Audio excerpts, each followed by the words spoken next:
ನಾವು ಕೇಳೋ ಭೂತದ ಹಳ್ಳಿ ಕತೆಗಳೆಲ್ಲ ಕೇವಲ ಕಾಲ್ಪನಿಕವಲ್ಲ.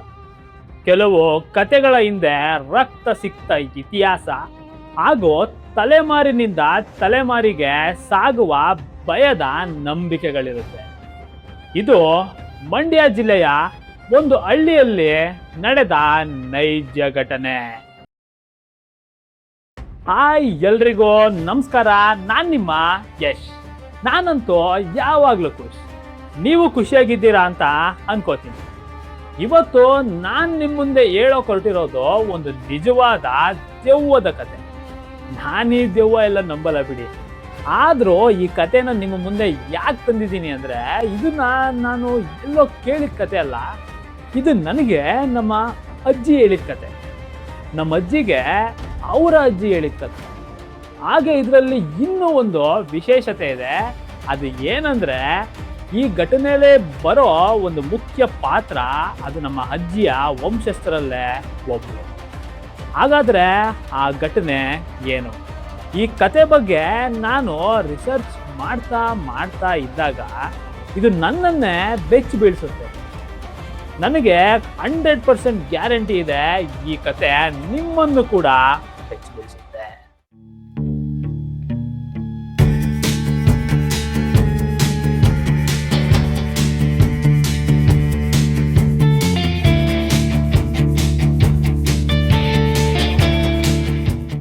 ದಶಕಗಳ ಹಿಂದೆ ನಡೆದ ಒಂದು ನೈಜ ಘಟನೆ ಇದು. ಇಂದಿಗೂ ಆ ಊರಿನ ಹೊಲದ ಮಣ್ಣನ್ನ ಅಗೆದ್ರೆ ಅಲ್ಲಿ ಕರಕಲಾದ ಬೂದಿ ಹಾಗೂ ರಕ್ತದ ಕಲೆಗಳನ್ನ ಕಾಣಬಹುದು. ಅಂದು ಅಮಾವಾಸ್ಯೆ. ಆ ಅಮಾವಾಸ್ಯೆ ರಾತ್ರಿಯಂದು ಇಡೀ ಊರು ಸಾವಿನ ಮನೆಯಂತೆ ಮಲಗಿತ್ತು. ಆದ್ರೆ ಆ ಊರಿನ ಕೊನೆಯ ಹಳೆಯ ಮನೆಯಲ್ಲಿ ಕುಣುಕನ ಮಲ್ಲ ಎಚ್ಚರವಾಗಿದ್ದ. ಹಾಗಾದ್ರೆ ಆ ಕುಣುಕನ ಮಲ್ಲ ಯಾರು? ಆ ಕುಣುಕನ ಮಲ್ಲ ನಮ್ಮ ಈ ಕಥೆಯಲ್ಲಿ ಬರುವ ನಾಯಕ ಅಂತ ಹೇಳಿದ್ರೆ ತಪ್ಪಾಗಲ್ಲ. ಈ ಮಲ್ಲ ಕೇವಲ ಒಬ್ಬ ಸಾಮಾನ್ಯ ರೈತನಲ್ಲ, ಅವನು ಆ ಊರಿನ ಒಬ್ಬ ಅಪ್ಪಟ ಸಾಹಸಿ, ಯಾರಿಗೋ ಯಾವುದಕ್ಕೂ ಅಂಜದ ಹಠಮಾರಿ ಎಂದು ಖ್ಯಾತಿ ಪಡೆದಿದ್ದ ವ್ಯಕ್ತಿ. ಆ ಊರಿನ ಜನರಿಗೆ ದೆವ್ವ ಭೂತ ಅಂದ್ರೆ ತುಂಬಾ ಭಯ ಇತ್ತು. ಆದ್ರೆ ಈ ಮಲ್ಲ ಮಾತ್ರ ಈ ದೆವ್ವ ಪಿಶಾಚಿ ಎಲ್ಲ ಬರೀ ಭ್ರಮೆ ಅಂತ ಎಲ್ಲರ ಮುಂದೆ ಎದೆ ತಟ್ಟಿ ನಿಲ್ತಿದ್ದ. ಅವತ್ತು ಅಮಾವಾಸ್ಯೆ. ಮಠ ಮಧ್ಯಾಹ್ನ ಕುಣಕನ ಮಲ್ಲ ಹೊಲದಲ್ಲಿ ಬೆಳೆ ಕಟಾವು ಮಾಡಿ ಗಡಿಬಿಡಿಯಿಂದ ಅವನಿಗೆ ವಂಶ ಪಾರಂಪರ್ಯವಾಗಿ ಬಂದಿದ್ದ ಬೆಳ್ಳಿ ಹಿಡಿಯ ಕುಡುಗೋಲನ್ನ ಹೊಲದಲ್ಲೇ ಮರೆತು ಬಂದ್ಬಿಡ್ತಾನೆ. ಆ ಬೆಳ್ಳಿ ಹಿಡಿಯ ಕುಡುಗೋಲು ಕೇವಲ ಸಾಮಾನ್ಯ ಕುಡುಗೋಲಲ್ಲ, ಅದು ಅವರಿಗೆ ವಂಶ ಪಾರಂಪರ್ಯವಾಗಿ ಬಂದಿದ್ದ ವಿಚಿತ್ರ ಶಕ್ತಿ ಹೊಂದಿದ್ದ ಅವರ ತುತ್ತಿನ ಚೀಲದ ರಕ್ಷೆಯಾಗಿತ್ತು. ಆ ಕುಡುಗೋಲಿನಲ್ಲಿ ಒಂದು ಮಾಂತ್ರಿಕ ಶಕ್ತಿ ಇದೆ. ಆ ಕುಡುಗೋಲು ಮನೆಯಲ್ಲಿದ್ರೆ ಅಥವಾ ವ್ಯಕ್ತಿಯ ಹತ್ತಿರವಿದ್ರೆ ಅವರಿಗೆ ಯಾವುದೇ ರೀತಿಯ ದುಷ್ಟಶಕ್ತಿಗಳು ಹಾಗೆ ಯಾವುದೇ ಮಾಟ ಮಂತ್ರಗಳು ತಟ್ಟೋದಿಲ್ಲ ಎಂಬುದು ಆ ವಂಶದ ಬಲವಾದ ನಂಬಿಕೆ. ಆ ದಿನ ಕುಣಕನ್ ಮಲ್ಲ ಮನೆಗೆ ಬರ್ತಾನೆ. ರಾತ್ರಿ ಊಟ ಮಾಡಿ ಮಲಗೋದಿಕ್ಕೆ ಅಂತ ಹೋಗ್ತಾನೆ. ರಾತ್ರಿ ಸುಮಾರು 10:30. ಕುಣಕನ್ ಮಲ್ಲ ಮಲಗೋದಿಕ್ಕೆ ಅಂತ ಹೋದಾಗ ಅವನಿಗೆ ಆ ಕುಡುಗೋಲ್ ಬಗ್ಗೆ ನೆನಪಾಗುತ್ತೆ. ಅಯ್ಯೋ, ಆ ಕುಡುಗೋಲ್ನ ಹೊಲದಲ್ಲೇ ಮರೆತ್ಬಿಟ್ನಲ್ಲ ಅಂತ ಅವನು ಹೊಲದ ಬಳಿ ಹೋಗೋದಿಕ್ಕೆ ರೆಡಿ ಆಗ್ತಾನೆ. ಯಾಕಂದ್ರೆ ಅವತ್ತು ಆ ಕುಡುಗೋಲು ಇರಬೇಕಾದ ಜಾಗದಲ್ಲಿ ಇರಲಿಲ್ಲ. ಆ ಅಮಾವಾಸ್ಯೆಯ ಕತ್ತಲ ರಾತ್ರಿಯಲ್ಲಿ ಕುಣಕನ್ ಮಲ್ಲ ಹೊಲದ ಕಡೆ ಹೋಗೋದನ್ನ ನೋಡಿ ಅವರ ಮನೆಯವರು ತಡೀತಾರೆ. ಆದ್ರೆ ನಾನು ನಿಮ್ಗೆ ಅವಾಗ್ಲೇ ಹೇಳ್ದೆ, ಕುಣಕನ್ ಮಲ್ಲ ಕೇವಲ ಒಬ್ಬ ರೈತ ಅಲ್ಲ, ಅವನೊಬ್ಬ ಅಪ್ಪಟ ಸಾಹಸಿ ಹಾಗೂ ಧೈರ್ಯಶಾಲಿ. ಇದರಿಂದ ಅವನವರ ಮಾತನ್ನ ಕೇಳದೆ ಹೊಲದ ಕಡೆ ಹೊರಡ್ತಾನೆ. ಸಾಮಾನ್ಯ ಮನುಷ್ಯರಂತೆ ಕಾಣದ, ಕಣ್ಣಿನಲ್ಲಿ ಉರಿಯುವ ಬೆಳ್ಳುಳ್ಳಿಯಂತೆ ಕೆಂಪು ಬಣ್ಣದ ರಕ್ತವನ್ನ ತುಂಬಿದ, ಮುಖದಲ್ಲಿ ಮಾಂಸ ಕಿತ್ತು ಬಂದು ಬೂದಿಗಳನ್ನ ಬಳ್ಕೊಂಡ ಸುಮಾರು ವಿಚಿತ್ರ ಆಕೃತಿಗಳು, ಅಂದ್ರೆ ದೆವ್ವಗಳು ಈ ಕುಣ್ಕಣ್ ಮಲ್ಲ ಮರ್ತೋಗಿದ್ದ ಕುಡುಗೋಲನ್ನ ಹಿಡಿದು ಒಬ್ಬರಿಂದ ಒಬ್ಬರಿಗೆ ಬಳಸುತ್ತಾ ಹಾಡುತ್ತಾ ಕುಣಿಯುತ್ತಾ ಕುಣ್ಕಣ್ ಮಲ್ಲ ಕುಡುಗೋಲ್ ಮರ್ತ, ಕುಣ್ಕಣ್ ಮಲ್ಲ ಕುಡುಗೋಲ್ ಮರ್ತ ಎಂದು ಖುಷಿಯಾಗಿ ಕಿರುಚುತ್ತಾ ವೃತ್ತಾಕಾರದಲ್ಲಿ ನೃತ್ಯವನ್ನ ಮಾಡ್ತಿದ್ವು. ಈತ ಕುಣ್ಕಣ್ ಮಲ್ಲ ಹೊಲದ ಕಡೆಗೆ ಬರ್ತಾನೆ. ಅವನು ದೂರದಿಂದಲೇ ಆ ವಿಚಿತ್ರ ಆಕೃತಿಗಳು ಕುಣಿಯೋದನ್ನ ನೋಡ್ತಾನೆ. ಆ ಸಮಯದಲ್ಲಿ ಅವನಿಗೆ ಆ ಹಳ್ಳಿಯ ಹಿರಿಯರು ಹೇಳಿದ ಮಾತುಗಳು ನೆನಪಿಗೆ ಬರುತ್ತೆ. ಮಲ್ಲ, ಆ ಹೊಲದ ಕಡೆ ರಾತ್ರಿ ಹೊತ್ತು ತಲೆ ಹಾಕಿ ಕೂಡ ಮಲಗಬೇಡ. ಅದು ವಿಚಿತ್ರ ಭೀಕರ ಘಟನೆಗಳು ನಡೆದಿರೋ ಜಾಗ. ಅಲ್ಲಿ ಮಂತ್ರವಾದಿಗಳು ಪಿಶಾಚಿಗಳನ್ನ ಕಟ್ಟಿ ಹಾಕ್ತಿದ್ರು ಅಂತ ಊರಿನ ಜನರು ಮಲ್ಲನಿಗೆ ಹೇಳ್ತಾರೆ. ಕತ್ತಲಾಗ್ತಿದ್ದಂತೆ ಆ ಹೊಲದಿಂದ ಭೀಕರ ಆಕೃತಿಗಳು ಎದ್ದು ಬರುತ್ತೆ ಎಂಬ ನಂಬಿಕೆ ಆ ಊರಿನಲ್ಲಿತ್ತು. ಆದ್ರೆ ಮಲ್ಲ ಯಾರ ಮಾತನ್ನು ಲೆಕ್ಕಿಸಲಿಲ್ಲ. ಅವನು ತನ್ನ ಸಾಹಸದ ಹಮ್ಮಿನಿಂದಲೋ ಅಥವಾ ವಂಶ ಪಾರಂಪರ್ಯದಿಂದ ಬಂದಿದ್ದ ಆಸ್ತಿಯನ್ನ ಕಳೆದುಕೊಳ್ಳೋ ಭಯದಿಂದಲೋ ಆ ಹೊಲದ ಕಡೆಗೆ ರಾತ್ರಿ ಸಮಯದಲ್ಲಿ ಬರೋ ಪರಿಸ್ಥಿತಿಯಲ್ಲಿ ಸಿಕ್ಕಾಕೊಳ್ತಾನೆ. ಕುಣ್ಕಣ್ ಮಲ್ಲ ಆ ಹಳ್ಳಿಯ ಹಿರಿಯರು ಹೇಳಿದ ಮಾತುಗಳನ್ನ ಜ್ಞಾಪಿಸ್ಕೊಂಡು ಮುಂದೆ ಹೆಜ್ಜೆ ಇಡ್ತಾನೆ. ಮಲ್ಲ ಹೊಲದ ಹತ್ತಿರ ಬರುತ್ತಿದ್ದಂತೆ ಅವನ ಕೈಯಲ್ಲಿದ್ದ ಕೀಟನಾಶಕದ ದೀಪದ ಬೆಳಕು ತಟ್ಟನೆ ಹಾರೋಗುತ್ತೆ. ಅವನು ಹತ್ರ ಬರ್ತಾ ಬರ್ತಾ ವಾತಾವರಣ ಎಪ್ಪುಗಟ್ಟುತ್ತೆ. ಕೊಳೆತ ಶವದ ವಾಸನೆ, ಹಸಿ ರಕ್ತ ನಾರುವ ವಾಸನೆ ಗಾಳಿಯಲ್ಲಿ ತೇಲಿ ಬರ್ತಿರುತ್ತೆ. ಕಣ್ಣು ಬಿಟ್ಟರು ಏನೂ ಕಾಣದ ಕಗ್ಗತ್ತಲು. ಆದ್ರೆ ಆ ಕತ್ತಲೆಯಲ್ಲಿ ಕೂಡ ಆ ಬೆಳ್ಳಿ ಇಡಿಯ ಕುಡುಗೋಲು ಮಲ್ಲನ ಕಣ್ಣಿಗೆ ದೆವ್ವಗಳ ಕೈಯಲ್ಲಿರೋದು ಕಾಣಿಸುತ್ತೆ. ಆ ಕುಡುಗೋಲನ್ನು ನೋಡಿ ಮಲ್ಲ ಸಂತೋಷಪಟ್ಟು ಸದ್ಯ ಕುಡುಗೋಲ್ ಇಲ್ಲೇ ಇದೆ ಅಂತ ನಿಟ್ಟುಸಿರು ಬಿಡ್ತಾನೆ. ಆದ್ರೆ ಮಲ್ಲ ಪಕ್ಕದಲ್ಲೇ ಇರೋದನ್ನ ಆ ಪಿಶಾಚಿಗಳು ಗಮನಿಸೋದಿಲ್ಲ. ಅವು ವಿಚಿತ್ರ ಶಬ್ದಗಳಲ್ಲಿ ಕುಣ್ಕಣ್ ಮಲ್ಲ ಬಾ ನಮ್ ಜೊತೆ ಕುಣಿ, ಕುಣ್ಕಣ್ ಮಲ್ಲ ಬಾ ನಮ್ ಜೊತೆ ಕುಣಿ, ಎಲ್ಲಿದ್ದೀಯಾ ಅಂತ ಮೃಗಗಳಂತೆ ಕಿರಿಸ್ತಾ ಇರುತ್ತೆ. ಇದನ್ನ ನೋಡಿದ ಕುಣ್ಕಣ ಮಲ್ಲನಿಗೆ ಅಲ್ಲಿನ ವಾಸ್ತವದ ಸತ್ಯ ಅರ್ಥವಾಗುತ್ತೆ. ಇದು ಕೇವಲ ನನ್ನ ಭ್ರಮೆ ಅಲ್ಲ, ಇವುಗಳು ಮನುಷ್ಯರನ್ನ ಬಗೆದು ತಿನ್ನೋ ನರಪಿಶಾಚಿಗಳು ಎಂಬುದು ಅವನಿಗೆ ಅರ್ಥವಾಗುತ್ತೆ. ಮಲ್ಲನ ಮೆದುಳು ಕೆಲ ಕ್ಷಣ ಸ್ತಬ್ಧವಾಯಿತು. ಆದರೆ ಆ ಪರಿಸ್ಥಿತಿಯಲ್ಲಿ ಕೂಡ ಮಲ್ಲ ಆ ದೆವ್ವಗಳು ಮಾಂಸ ಕಿತ್ತೋದ ಮುಖಕ್ಕೆ ಬೂದಿಯನ್ನ ಬಳಕೊಂಡು ಕುಣಿತಾ ಇರೋದನ್ನ ಗಮನಿಸ್ತಾನೆ. ಇದನ್ನ ನೋಡಿದ ಸಾಹಸಿ ಮಲ್ಲನಿಗೆ ಒಂದು ಉಪಾಯ ಹೊಳೆಯುತ್ತೆ. ಆ ಉಪಾಯ ಏನು? ಅವನು ಮಾಡಿದ ಆ ಉಪಾಯವನ್ನ ಕೇಳಿದ್ರೆ ನೀವು ಖಂಡಿತವಾಗ್ಲೂ ಗಾಬರಿ ಆಗ್ತೀರಾ. ಮಲ್ಲ ಅತಿ ಭೀಕರ, ಅಷ್ಟೇ ಅಪಾಯಕಾರಿಯಾದ ನಿರ್ಧಾರವನ್ನ ತೆಗೆದುಕೊಂಡ. ಅವನು ಅಲ್ಲೇ ಸ್ಮಶಾನದ ಬಳಿಯಿದ್ದ ಕರಕಲು ಬೂದಿ ಹಾಗೂ ಕಪ್ಪು ಮಣ್ಣನ್ನ ಎರಡೂ ಕೈಗಳಿಂದ ತಗೊಂಡು ತನ್ನ ಮುಖಕ್ಕೆ ತಪ್ಪಗೆ ಕಾಣುವ ಅಟ್ಟಹಾಸದ ರಾಕ್ಷಸನಂತೆ ಬಳ್ಕೊಳ್ತಾನೆ. ಇದರಿಂದ ಅವನ ಮುಖವೆಲ್ಲ ಸಂಪೂರ್ಣವಾಗಿ ಕಪ್ಪಾಗಿ ಅವನ ಕಣ್ಣುಗಳು ಮಾತ್ರ ಆ ದೆವ್ವಗಳಂತೆ ಕ್ರೂರವಾಗಿ ಕಾಣ್ತಿತ್ತು. ಮಲ್ಲ ತನ್ನೊಳಗಿನ ಮನುಷ್ಯತ್ವವನ್ನ ಸಂಪೂರ್ಣವಾಗಿ ಮರೆತು ಆ ಕತ್ತಲೆಯ ರಾತ್ರಿಯಲ್ಲಿ ಇನ್ನೊಂದು ಪಿಶಾಚಿಯಂತೆ ನಟಿಸಲು ಸಿದ್ಧನಾದ. ಮಲ್ಲ ಕಿಂಚಿತ್ತೂ ನಡುಕವಿಲ್ಲದೆ ಆ ಪಿಶಾಚಿಗಳ ನಡುವಿನ ಚಕ್ರವ್ಯೂಹಕ್ಕೆ ನೇರವಾಗಿ ನುಗ್ಗಿದ. ಅವನ ಮುಖದ ಕಪ್ಪು ಬಣ್ಣ, ಮೈಯಿಂದ ಬರುತ್ತಿದ್ದ ಮಣ್ಣಿನ ವಾಸನೆ, ಕೆದರಿದ ಕೂದಲನ್ನ ಕಂಡು ಆ ಪಿಶಾಚಿಗಳಿಗೆ ಯಾವುದೇ ರೀತಿಯ ಸಂದೇಹ ಬರೋದಿಲ್ಲ. ಆ ಪಿಶಾಚಿಗಳು ಇವನನ್ನ ತಮ್ಮ ಜೊತೆಗಾರ ಅಂತ ಅಂದುಕೊಂಡ್ರು. ತಕ್ಷಣವೇ ಮಲ್ಲ ಆ ದೆವ್ವಗಳ ಕೈ ಹಿಡಿದು ಅದೆಷ್ಟೋ ವರ್ಷಗಳಿಂದ ಅದೇ ಲೋಕದಲ್ಲಿದ್ದವನಂತೆ ಆ ದೆವ್ವಗಳ ರೀತಿಯೇ ಅತಿ ಭೀಕರವಾಗಿ ಕುಣಿಯಲು ಶುರು ಮಾಡ್ತಾನೆ.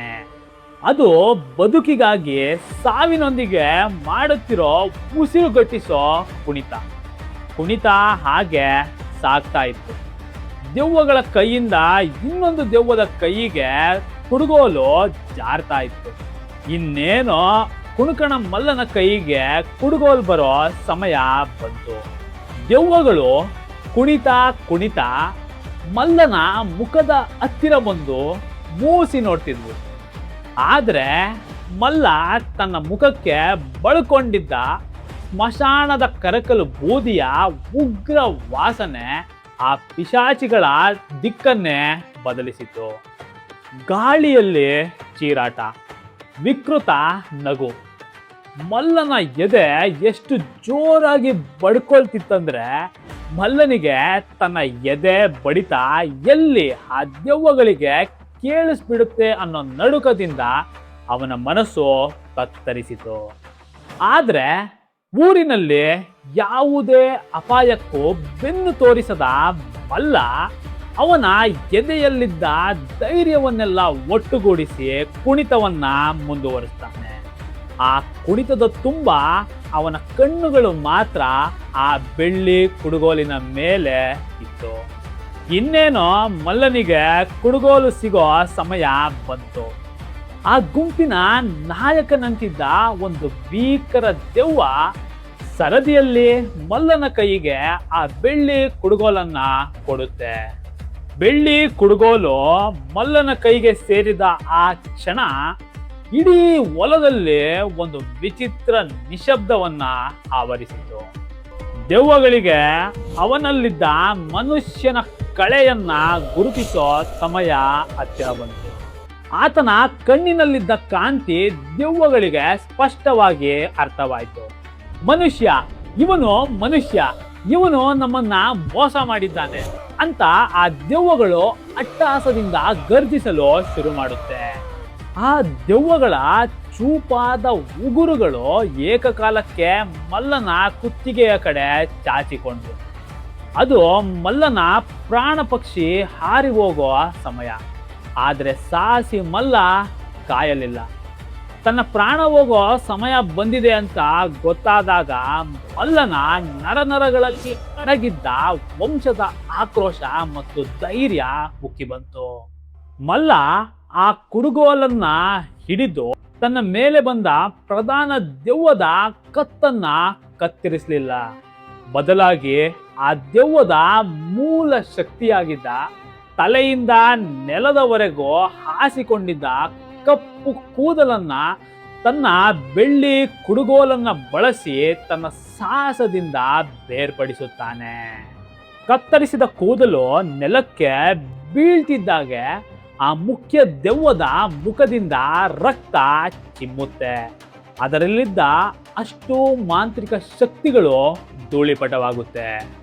ತನ್ನ ನಾಯಕನೇ ನೆಲಕಚ್ಚಿದ್ದನ್ನ ನೋಡಿ ಬಾಕಿ ಉಳಿದಿದ್ದ ವಿಕೃತ ದೆವ್ವಗಳು ದಿಕ್ಕು ತೋಚದೆ ರಕ್ತ ಚಿಮ್ಮುತ್ತಾ ಕತ್ತಲಿನಲ್ಲಿ ಕರಗಿ ಮಾಯವಾದವು. ಮಲ್ಲ ಹಿಂದೆ ಮುಂದೆ ನೋಡಲಿಲ್ಲ. ಅವನು ಕತ್ತರಿಸಿದ ಆ ಕಪ್ಪು ಕೂದಲು ಹಾಗೂ ಬೆಳ್ಳಿ ಕುಡುಗೋಲನ್ನ ಹಿಡಿದು ಪ್ರಾಣ ಭಯದಿಂದ ಹಾಗೂ ಗೆಲುವಿನ ಉನ್ಮಾದದೊಂದಿಗೆ ಊರಿನ ಕಡೆಗೆ ಬಿರುಗಾಳಿಯಂತೆ ಓಡಿದ. ಅವನು ಎಷ್ಟು ವೇಗವಾಗಿ ಓಡ್ತಿದ್ದ ಅಂದ್ರೆ ಅವನ ಕಾಲಿನ ಉಗುರುಗಳು ಕಿತ್ತೋಗಿ ರಕ್ತ ಸುರಿತಾ ಇತ್ತು. ಹಾಗೆ ಓಡ್ತಾ ಓಡ್ತಾ ಅವನು ಜಾರಿ ಬಿದ್ದು ಪ್ರಜ್ಞೆ ತಪ್ಪಿದ್ದ. ಮಾರನೇ ದಿನ ಬೆಳಿಗ್ಗೆ ಹಳ್ಳಿ ಜನರು ಭಯಗೊಂಡು ಹೊಲದ ಬಳಿ ಬಂದು ನೋಡಿದಾಗ ಮಲ್ಲ ಅಲ್ಲಿ ಪ್ರಜ್ಞೆ ತಪ್ಪಿ ಬಿದ್ದಿದ್ದ. ಮಲ್ಲನ ಮುಖದ ತುಂಬ ಕಪ್ಪು ಮಸಿ, ಒಂದು ಕೈಯಲ್ಲಿ ಬೆಳ್ಳಿ ಕುಡುಗೋಲು, ಇನ್ನೊಂದು ಕೈಯಲ್ಲಿ ಆ ದೆವ್ವದ ಕಪ್ಪು ಕೂದಲು. ಸೂರ್ಯನ ಬೆಳಕಿಗೆ ಆ ದೆವ್ವದ ಕಪ್ಪು ಕೂದಲು ಸುಟ್ಟು ಕರಕಲಾಗಿತ್ತು. ನಂತರ ಊರಿನ ಜನರೆಲ್ಲ ಮಲ್ಲನನ್ನ ಎಬ್ಬಿಸಿ ಏನಾಯ್ತು ಅಂತ ಕೇಳಿದಾಗ ಮಲ್ಲ ಹೇಳಿದ ಈ ಸಾಹಸದ ಕತೆ ಎಲ್ಲರನ್ನೂ ಆಶ್ಚರ್ಯಪಡಿಸುತ್ತೆ. ನಂತರ ಈ ವಿಷಯ ಸುತ್ತಮುತ್ತಲಿನ ಹತ್ತೂರಿಗೂ ಹರಡುತ್ತೆ. ಎಲ್ಲರೂ ಮಲ್ಲನ ಸಾಹಸವನ್ನ ಮೆಚ್ಚಿಕೊಂಡು ಅವನಿಗೆ ಸನ್ಮಾನ ಕೂಡ ಮಾಡ್ತಾರೆ. ಮುಂದೆ ಊರಿನಲ್ಲಿ ಯಾರ ಮೈ ಮೇಲಾದ್ರೂ ದೆವ್ವ ಬಂದ್ರೆ ಅದನ್ನ ಬಿಡಿಸೋದಿಕ್ಕೆ ಮಲ್ಲನ ಬಳಿ ಕರ್ಕೊಂಡು ಹೋಗ್ತಿದ್ರು ಅಂತ ಕೂಡ ಹೇಳ್ತಾರೆ. ಆದ್ರೆ ಇದು ಎಷ್ಟು ನಿಜಾನೋ ಸುಳ್ಳೋ ಗೊತ್ತಿಲ್ಲ. ನೋಡಿದ್ರಲ್ಲ ಸ್ನೇಹಿತರೆ, ಈ ಕತೆ ನನಗೆ ನಮ್ಮ ಅಜ್ಜಿ ಹೇಳಿದ್ದು. ನಮ್ಮ ಅಜ್ಜಿ ಈ ಕತೆ ನನಗೆ ಹೇಳಿದಾಗ ನನಗೆ ನಗು ಬಂತು. ನಮ್ಮ ಅಜ್ಜಿನ ನಾನು ಅಜ್ಜಿ ಅಂತ ಕರೆಯಲ್ಲ, ಅವ್ವ ಅಂತ ಕರೆಯೋದು. ಅವರು ಈ ಕತೆ ಹೇಳಿದ ತಕ್ಷಣ ಅಬ್ಬೋ ಈ ಕಾಲದಲ್ಲಿ ಇದೆಲ್ಲ ಎಲ್ಲಿ ನಡೀತದೆ, ಯಾವುದೋ ಪಿಕ್ಚರ್ ಸ್ಟೋರಿ ಹೇಳ್ದಂಗೆ ಹೇಳ್ತಿದ್ಯಲ್ಲ ಅಂತ ಹೇಳಿದಾಗ ಅವ್ರು ಏನು ಹೇಳಿದ್ರು ಗೊತ್ತಾ? ಇದು ಕಲಿಯುಗ ಕಣ್ಮಗ, ನಿಮ್ಮ ಕಣ್ಣಿಗೆ ಇದೆಲ್ಲ ಕಾಣಿಸ್ತೇ ಇರ್ಬೋದು, ಆದರೆ ನಮ್ಮ ಕಾಲದಲ್ಲಿ ಈ ಥರ ಬೇಜಾನ್ ನೋಡಿದ್ದೀವಿ. ಅಷ್ಟೇ ಯಾಕೆ ಈ ಕತೆ ಎಲ್ಲ ಬಿಟ್ಬಿಡು, ನನ್ನ ಮೈ ಮೇಲೆ ಕೂಡ ದೆವ್ವ ಬಂದಿತ್ತು ಅಂತ ಅವರು ಹೇಳಿದ್ರು. ಇದನ್ನು ಕೇಳಿ ನನಗೆ ಗಾಬರಿ ಆಯಿತು, ನಾನು ಆಶ್ಚರ್ಯಪಟ್ಟೆ. ಅಷ್ಟೇ ಅಲ್ಲ, ಅವರು ಇದಕ್ಕೆ ಸಾಕ್ಷಿ ಕೂಡ ತೋರಿಸಿದ್ರು. ಅವರ ಮೈ ಮೇಲೆ ಬಂದಿದ್ದ ದೆವ್ವವನ್ನು ಹೋಗ್ಸೋದಿಕ್ಕೆ ಒಂದು ಇಡೀ ತಲೆ ಕೂದಲನ್ನೇ ಕಿತ್ಕೊಟ್ಟಿದ್ರು. ಆ ಜಾಗವನ್ನು ಕೂಡ ನನಗೆ ತೋರಿಸಿದ್ರು. ಇದು ನಂಬಬೇಕೋ ಬಿಡಬೇಕೋ ಗೊತ್ತಿಲ್ಲ, ಇದನ್ನ ನೀವು ನಂಬ್ತಿರೋ ಇಲ್ವೋ ಗೊತ್ತಿಲ್ಲ, ಆದರೆ ಸ್ಟಿಲ್ ಇದನ್ನೆಲ್ಲ ನಾನಂತೂ ನಂಬೋದಿಲ್ಲ. ನೋಡಿದ್ರಲ್ಲ ಸ್ನೇಹಿತರೆ, ಈ ಕತೆ ಕೇಳಿ ನಿಮಗೆ ಏನನ್ನಿಸ್ತು? ಹಾಗೆ ನನ್ನ ಪ್ರೀವಿಯಸ್ ವಿಡಿಯೋಗಳು, ಅಂದರೆ ನಾನು ರೀಸೆಂಟಾಗಿ ಅಪ್ಲೋಡ್ ಮಾಡಿದ ವಿಡಿಯೋಗಳಲ್ಲಿ ತುಂಬ ಒಳ್ಳೆ ರೆಸ್ಪಾನ್ಸ್ನ ಕೊಟ್ಟಿದ್ದೀರಾ. ಅದರಲ್ಲೂ ಮಿಸ್ಟ್ರಿ ಲವ್ ಸ್ಟೋರಿಗಂತೂ ತುಂಬ ಒಳ್ಳೆ ರೆಸ್ಪಾನ್ಸ್ ಕೊಟ್ಟಿದ್ದೀರಾ. ನನಗೆ ಆ ವಿಡಿಯೋವನ್ನು ಮಾಡಿ ಅಪ್ಲೋಡ್ ಮಾಡುವಾಗ ಒಂದು ರೀತಿಯ ಭಯ ಇತ್ತು, ಈ ಜಾನರ್ ನನ್ನ ಚಾನಲಲ್ಲಿ ವರ್ಕೌಟ್ ಆಗುತ್ತಾ, ಜನ ನೋಡ್ತಾರಾ ಅನ್ನೋ ಭಯ ನನಗಿತ್ತು. ಆದರೆ ನೀವು ಅದನ್ನು ಸುಳ್ಳು ಮಾಡಿದ್ದೀರಾ. ಹಾಗೆ ಇದೇ ಥರ ಇನ್ನಷ್ಟು ಮಿಸ್ಟ್ರಿ ಲವ್ ಸ್ಟೋರಿಗಳನ್ನ ಕೂಡ ನಿಮ್ಮ ಮುಂದೆ ನಾನು ತರ್ತಿದ್ದೀನಿ. ಇನ್ನೇನೋ ಮುಂದಿನ ವಿಡಿಯೋಗಳಲ್ಲಿ ಅದು ಕೂಡ ನಿಮ್ಮ ಮುಂದೆ ಬರುತ್ತೆ. ಹಾಗೆ ಈ ವಿಡಿಯೋ ನಿಮಗೆ ಇಷ್ಟ ಆಗಿದೆ ಅಂತ ಅನ್ಕೋತೀನಿ. ಸೊ ಇದೇ ಥರ ವಿಡಿಯೋಗಳನ್ನು ಮಾಡೋದಕ್ಕೆ ನನಗೆ ಇನ್ನೂ ಸ್ಫೂರ್ತಿ ಬೇಕಂದರೆ ನಿಮ್ಮ ಸಬ್ಸ್ಕ್ರೈಬ್ ತುಂಬ ಇಂಪಾರ್ಟೆಂಟ್. ಸೊ ಈಗಲೇ ಸಬ್ಸ್ಕ್ರೈಬ್ ಮಾಡಿ. ಹಾಗೆ ಇದೇ ಥರ ಇನ್ನೊಂದು ರೋಚಕ ಕಥೆಯೊಂದಿಗೆ ಮುಂದಿನ ವಿಡಿಯೋದಲ್ಲಿ ನಿಮ್ಮನ್ನು ಭೇಟಿ ಮಾಡ್ತೀನಿ. ಈ ಕತೆ ಬಗ್ಗೆ ನಿಮ್ಮ ಅನಿಸಿಕೆಯನ್ನು ಕಮೆಂಟ್ ಸೆಕ್ಷನಲ್ಲಿ ತಿಳಿಸಿ. ಹಾಗೆ ಈ ವಿಡಿಯೋ ನಿಮಗೆ ಇಷ್ಟ ಆಗಿದ್ರೆ ಲೈಕ್ ಮಾಡಿ, ಶೇರ್ ಮಾಡಿ, ಸಬ್ಸ್ಕ್ರೈಬ್ ಮಾಡಿ, ಸಪೋರ್ಟ್ ಮಾಡಿ. ವಾಚ್ ಮಿಸ್ಟ್ರಿ ದುನಿಯಾ.